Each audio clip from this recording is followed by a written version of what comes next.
How many times have you replaced a finance manager hoping it would solve the problem, hoping it would raise your numbers?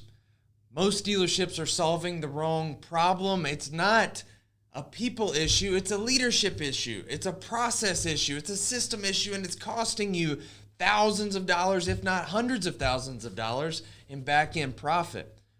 I've structured and contracted over 8,000 deals and generated over $25.6 million in a short amount of time. I've seen dealerships go from $1,400 a car to $2,800 a car in less than 90 days. And it's not what most think it is. It's not by hiring different people. It's by building the right processes and the right system. It's by building leadership. And in this session, you're going to have 3 takeaways, one of them being how to diagnose the real problem, right? What is it? Is it my finance office, or is it the systems and processes that we currently have?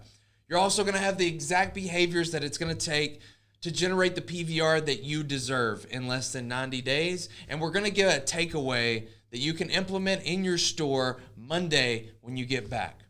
You don't have a talent problem, you have a process problem. Come to this session and we're going to solve it together. February 2027 NADA, we'll see you there.